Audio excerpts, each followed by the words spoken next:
This is the simplex problem. Simplex problem.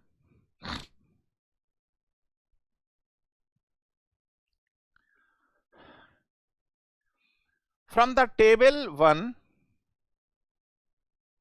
to the final optimum table, the way it goes is,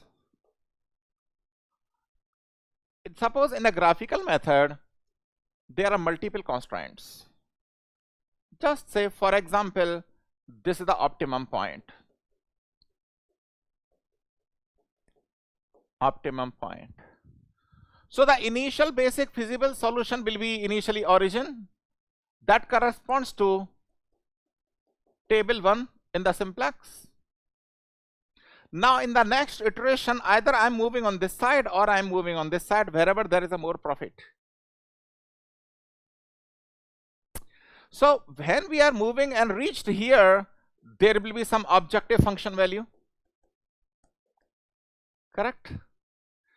And when we reached here, that will be the optimum value. That's how the simplex works.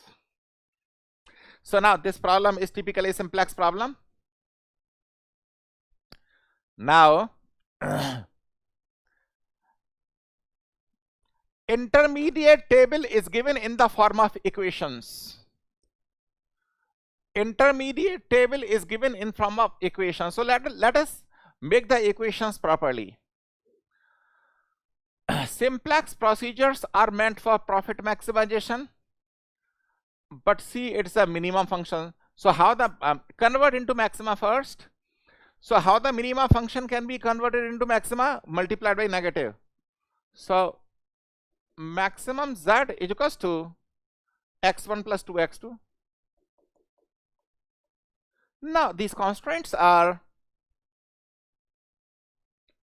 put these on this side. So minus 2x1 plus x2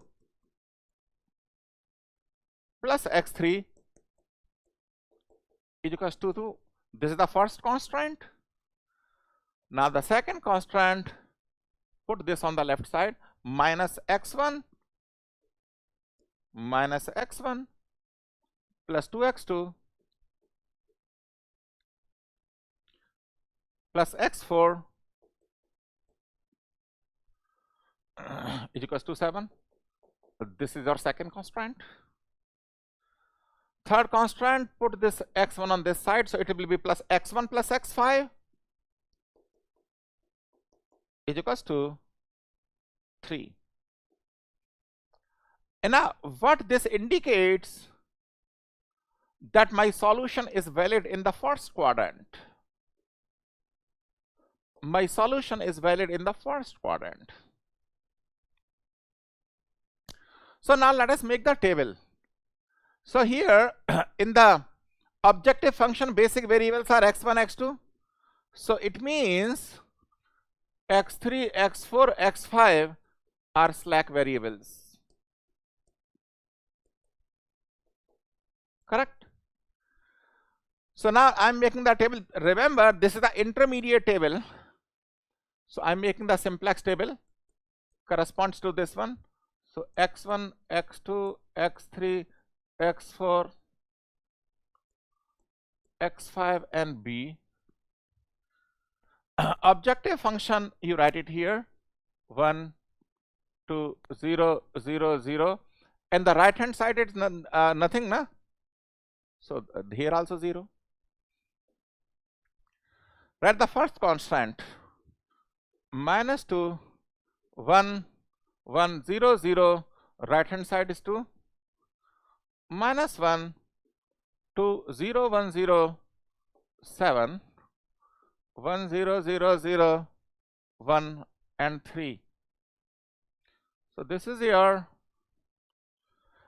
table, and initially the slack variable will be in the basis x3, x4, x5. Correct? That's the way we do it. Now their coefficients are 0 because slack variable, so EJ will be all 0.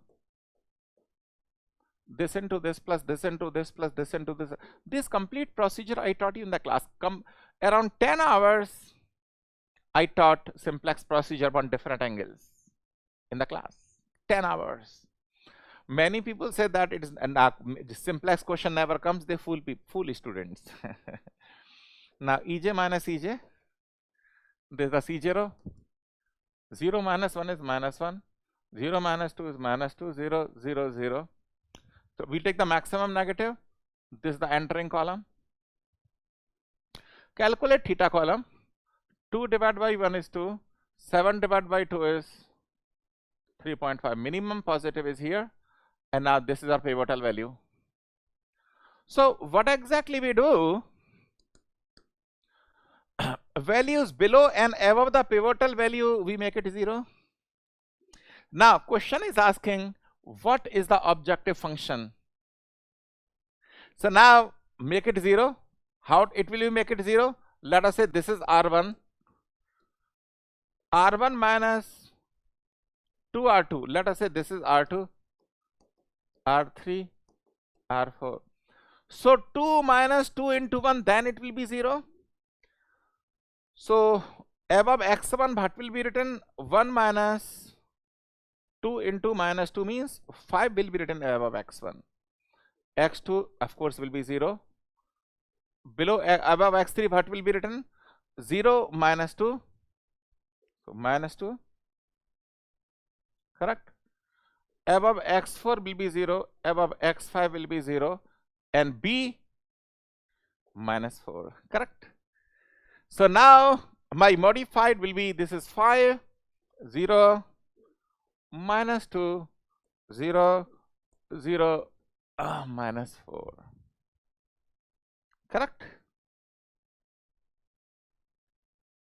Now objective function. Now we have to say minimize. Okay, now this so maximum z what will come? Maximum z what will come? 5x1 minus 2x3. Right hand side will be, let us say, equal to minus 4. If you come minus 4 this side, it will be positive. Okay, na? Plus 4. Now for minimum z, subtract by negative. Minus 5x1 plus 2x3 minus 4.